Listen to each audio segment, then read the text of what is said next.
Muy bien, queridos amigos, nuevamente aquí reunida con ustedes.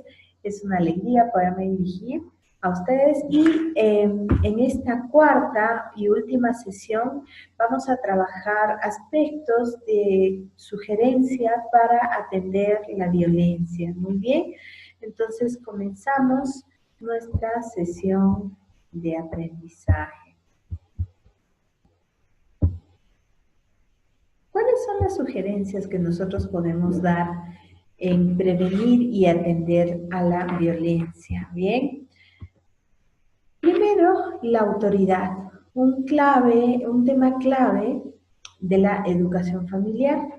Actualmente en la sociedad vemos que las personas emiten muchas quejas sobre la autoridad. Lo que estamos viendo es que la generación de padres actual ha pasado de tenerle miedo a sus padres a tenerle miedo a sus hijos. Hay mucho padre, madre permisivo, que es decir, que permite absolutamente todo en los hijos y lo pasa por alto. Y no hay un tema de autoridad que se pueda ejercer en el momento. Ojo, no autoritarismo, sino autoridad. Bien, existen dos posturas, una donde desean verla ejercida la autoridad de forma radical en la comunidad y la segunda donde ellos mismos no la aplican, la autoridad de manera adecuada en el hogar. Es importante comprender que la autoridad y la forma en cómo la entendemos se relaciona con los estilos parentales de educación familiar que la persona ha experimentado. La autoridad entonces se traduce en un estilo parental que podemos definir como un conjunto y modalidad de prácticas de los padres que repercuten en el desarrollo y bienestar de los hijos. La autoridad en la familia se vuelve legítima cuando desde una mirada antropológica y ética se define la maternidad, la paternidad y la filiación, pues se llega a un conocimiento verdadero y profundo de las dimensiones básicas del ser humano y cómo la familia engrandece nuestra esencia. Este estilo parental se encuentra influenciado por otros factores como son los valores y creencias de los padres, el temperamento y personalidad de padres e hijos y la dinámica relacional que los padres tienen. Bauman clasifica el estilo parental en tres. Permisivo, que son aquellos padres que no ponen límites ni categorías de juicio a los hijos. El autoritario, que son los padres sumamente estrictos que imponen a los hijos reglas sin explicarles los motivos. Y con autoridad, que son aquellos padres que discuten las normas y enseñan a razonar los motivos por los que son buenas. Las diferencias entre los estilos parentales se dan de la siguiente manera. El permisivo le proporciona importancia máxima del libre arbitrio y desdeño de la autoridad y de la obediencia. Es decir, el permisivo permite absolutamente todo. El autoritario, en cambio, le proporciona importancia máxima de la autoridad y de la obediencia. Hay una referencia a códigos que son absolutos de conducta. En cambio, aquel padre que ejerce con autoridad le da una importancia máxima de actuar de manera razonable las reglas y las decisiones que se van a discutir y por tanto también se anima a aceptarlas. Otra de las características del permisivo es que la sociedad iría mejor si los niños se les criara en total libertad. Definitivamente hay un tema de libertad de la persona, porque se les educa en libertad, pero no se debe confundir libertad con libertinaje. Es decir, que siempre nosotros dentro del hogar, como jefes de familia, como padres, como autoridades, tenemos que establecer cuáles son los límites a los cuales los chicos tienen que responder en obediencia a la autoridad. El autoritario, respecto a este tema, señala que la sociedad iría mejor si a los niños se les criara en la obediencia. El autoritario también se va al otro extremo del tema de autoridad, porque lo que quiere es una obediencia absoluta y radical dentro de su hogar. Sin embargo, la persona o el padre o los padres que forman a sus hijos con autoridad nos hablan de que la sociedad iría mejor si a los niños se les criara combinando libertad y obediencia.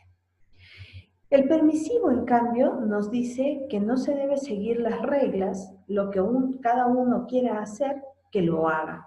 Es decir, que no haya control ni tampoco exigencia. El autoritario, ante esto, dice que se deben seguir reglas fijadas por la autoridad por el bien de los hijos, que haya un control, exigencia y una evaluación. Por tanto, la persona o la familia que forma a sus hijos con autoridad, nos habla frente a estos puntos que se deben seguir reglas fijadas por autoridad y que debe haber un control y una exigencia y una sensibilidad. Bien. Por tanto, el permisivo nos dice que no hay necesidad de comunicar expectativas, ni reglas, ni metas. No se debe guiar ni en la toma de decisiones ni en las conductas.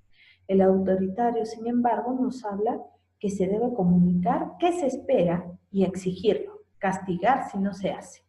La persona que ejerce autoridad nos habla que se debe comunicar qué se espera, pero también exigirlo y mediante el diálogo alcanzar la razón para dirigir con constancia. Un factor muy importante para poder ejercer autoridad es el hecho de ser constantes ante lo que estamos pidiendo dentro del hogar. Hacer en la familia lo que los niños quieren sin diálogo ni razones, dejar a cada niño hacer lo que quiere, fomentar la independencia. ¿De quién creen que es? Del permisivo. Bien. En cambio, el autoritario nos dice que se debe hacer lo que los padres quieran, aunque los niños no estén de acuerdo. No se tiene en cuenta individualidad ni opiniones de los niños. Sin embargo, la persona con autoridad busca el equilibrio y la conciliación, ¿bien? Para poder tener el éxito en la formación de los hijos. Y lo que nos dice es que hay que hacer lo que los padres estiman mejor, pero dejar libertad a los niños para expresar si en caso no están de acuerdo. El permisivo nos dice que no se debe sentir responsable de la conducta del hijo y los resultados serán personas excesivamente sensibles y variables. El autoritario nos habla de que se debe esperar obediencia y forzarla si es que hace falta. Debe haber disgusto ante la desobediencia y no admitir cuestionamiento de lo indicado. Los resultados serán niños menos afectivos y más despegados emocionalmente, retraimiento y timidez, desconfianza e insatisfacción. Cuando se educa con autoridad, encontraremos que no hacer lo que los niños quieren sin más. Hay que razonar, ver, escuchar y tener en cuenta la individualidad, una disciplina inductiva. Los resultados aquí serán niños independientes, responsables, autocontrolados, con confianza en sí mismos y sus padres con iniciativa. Para prevenir la violencia familiar hacia la pareja y hacia los hijos, es importante que comprendan la orientación que debe tener toda conducta que realizan. Aplicar los valores morales de manera práctica en lo cotidiano. Con ello, se evita la arbitrariedad, se anima a razonar sobre nuestras acciones y se mueve al respeto a la autoridad. Ahora tenemos que entender un factor muy importante para poder prevenir la violencia, ¿bien? Y es la educación de la afectividad.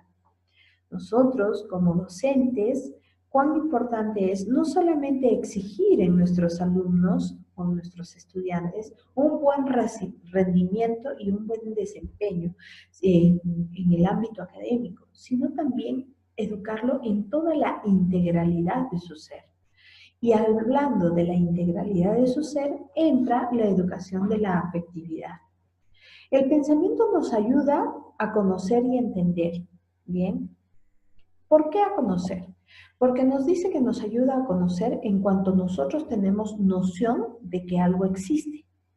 Y a entender porque nos ayuda a tener una idea clara del sentido profundo de algo. El objetivo final del pensamiento es el conocimiento moral o ético, que significa saber diferenciar lo bueno de lo malo. Así pues, el pensamiento es aquel que guía a la voluntad de la persona para poder actuar. Para poder hacer este discernimiento es necesario tener esquemas mentales éticos y morales que los educadores, es decir, en este caso, los padres y maestros, van introduciendo en la vida de los niños. La afectividad es la facultad psíquica gracias a la cual las vivencias nos afectan. Es decir, como su mismo nombre lo dice, la afectividad tiene un efecto en nosotros. ¿Por qué? Porque nosotros podemos sentir afectos positivos y afectos negativos. Aquellos afectos positivos son los que se tienen y se desean, que están orientados hacia el bien. Y los afectos negativos, obviamente nadie va a querer sentir un afecto negativo. Sin embargo, están presentes en nuestra vida y su función es darnos un conocimiento para un aprendizaje, para un buen manejo de los afectos negativos. La afectividad entonces es una fuente de conocimiento porque nos da a conocer qué cosas nos afectan, nos influyen y nos interpelan. La afectividad no funciona según las leyes de la lógica. Por ello, cuando una persona actúa según sus impulsos, no coordinando sus acciones a la lógica, a las consecuencias, obviamente el desenlace de las mismas pueden ser trágicas. Bien, cuando la afectividad no está bajo el control de la razón y la voluntad, queda bajo el control de los estímulos ambientales y biológicos que provocan emociones y sentimientos a través de las sensaciones, es decir, reacciones viscerales. Bien, estas reacciones, estas sensaciones son producidas por los sentidos externos e internos. Si el ambiente es hostil, las sensaciones y efectos negativos entonces serán más frecuentes. La afectividad es un motor muy importante de comportamiento, al igual que la voluntad. Muchas veces estos dos motores se contraponen generando angustia. Es así que entonces quienes se dejan llevar por la afectividad, muchas veces encontramos personas que son impulsivos, inestables, dependientes, mientras que aquellos que se dejan llevar por la voluntad resultan ser estables, racionales y libres. Para poder prevenir la violencia familiar es necesario tener un conocimiento profundo de la afectividad que va a implicar identificar lo que uno siente, el motivo del afecto y las consecuencias de las acciones que impulsa a hacer. Las etapas para entender la propia afectividad son, primero, identificar, hacernos la pregunta, ¿qué es lo que siento? Siento alegría, siento asco, siento miedo, siento cólera. ¿Qué actividad interna o externa ha desencadenado lo que siento? El fallecimiento de una persona, alguna noticia, un acontecimiento externo inesperado, un choque, algún factor o actividad, ya sea interna o externa, que haya desencadenado lo que estoy sintiendo. ¿Por qué siento lo que siento y no siento otra cosa distinta? ¿Por qué? ¿Qué es lo que ha desencadenado en mí lo que actualmente estoy sintiendo y no puedo sentir otra cosa distinta? Bien. ¿Es adecuado lo que siento en intensidad y cualidad respecto a la causa que lo ha producido? ¿Cuál es la forma más adecuada de reaccionar a lo que siento? ¿Cuáles serán las consecuencias en mí una vez que pase lo que siento? Sobre todo esto, bien, ¿cuáles van a ser las consecuencias que voy a experimentar una vez que pase lo que estoy sintiendo, lo que he sentido? Bien, cuál será el impacto en mí y el impacto en mi entorno más próximo. Una vez dominado este proceso, la persona se encuentra lista para pasar a entender la afectividad de los demás.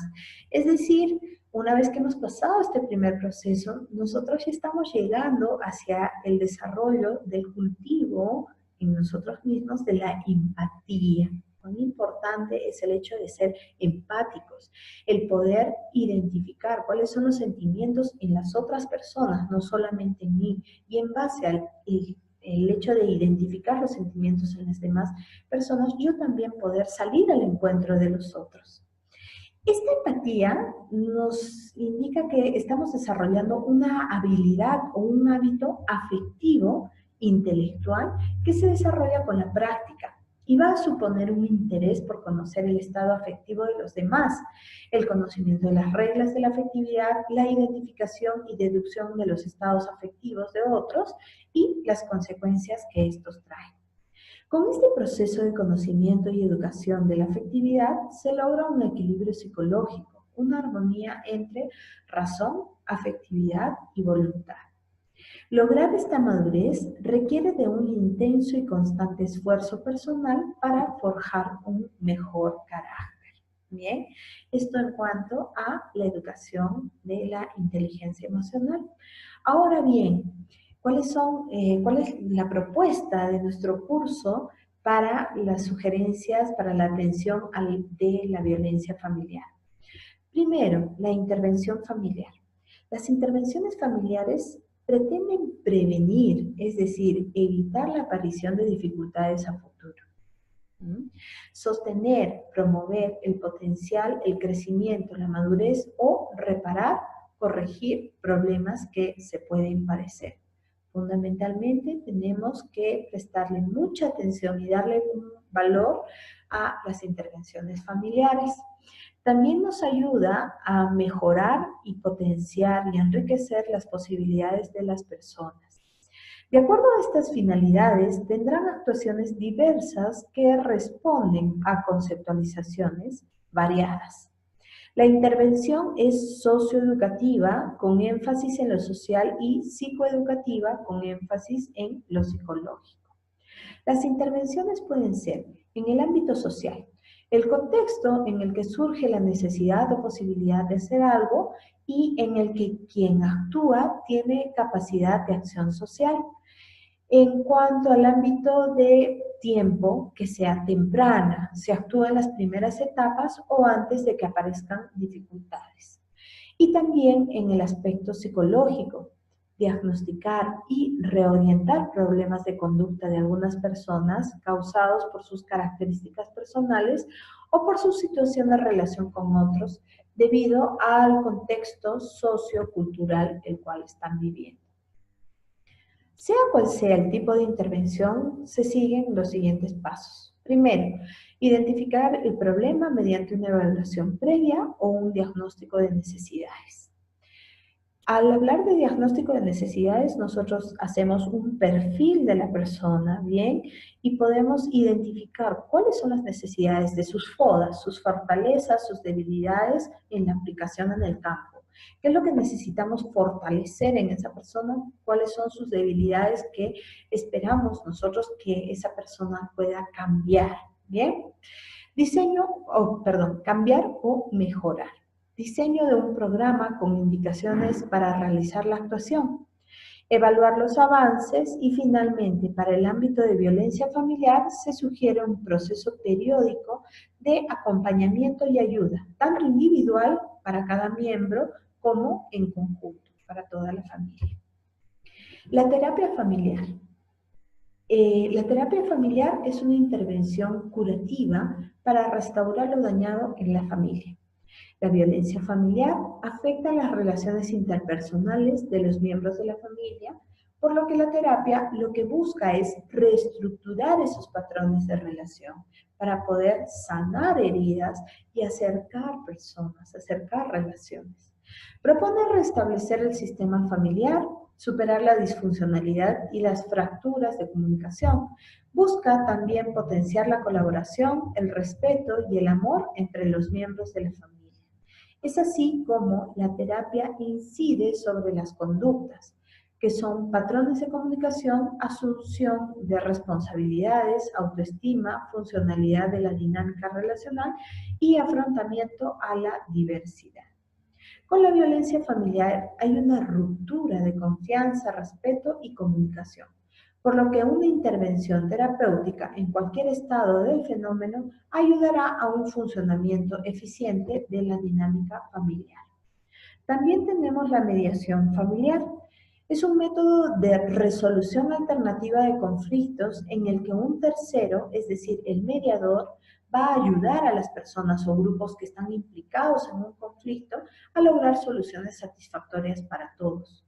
Su fuerza descansa en que los sujetos o grupos en conflicto son los principales agentes, los protagonistas para alcanzar acuerdos y cumplirlos. ¿Bien?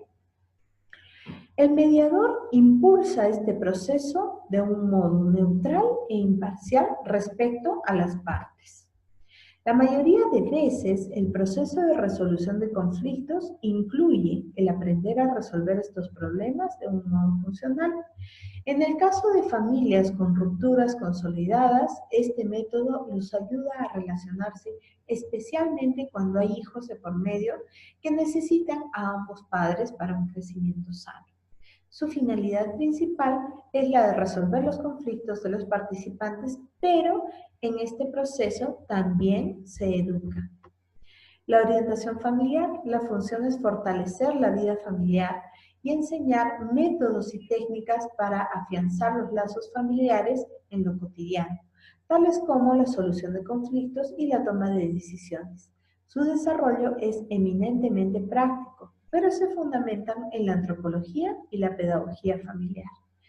Para esto existen 3 niveles de orientación familiar. El primer nivel es el nivel terapéutico, es la base de todos los niveles. Aquí encontramos una acción reparadora para condiciones disfuncionales. El segundo nivel es un nivel de asesoramiento. Hay una enseñanza dirigida a guiar en una situación concreta.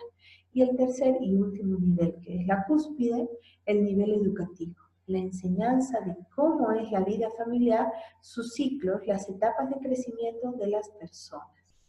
En el caso concreto de violencia familiar, se recurre al último nivel y una vez solucionados los eventos críticos, se procede a orientar otros aspectos de la vida familiar. Los puntos de intervención con la víctima. Al intervenir víctimas de violencia, deben abordarse 3 pilares fundamentales responsables de la duración de esta problemática en el tiempo.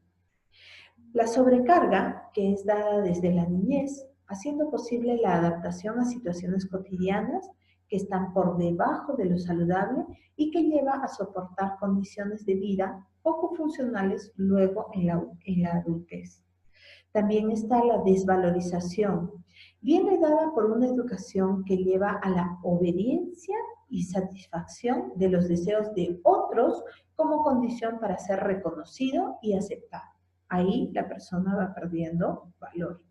La culpa ante las agresiones sistemáticas va mermando su autoestima a punto de creer merecer el maltrato.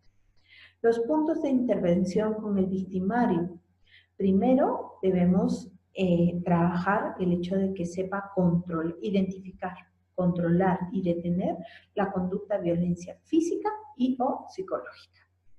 También se debe trabajar por mejorar las habilidades sociales y comunicacionales. Hay que promover la flexibilización de los roles de género estereotipados, disminuir el aislamiento social y revisar racionalizaciones que contribuyen a justificar la conducta violenta.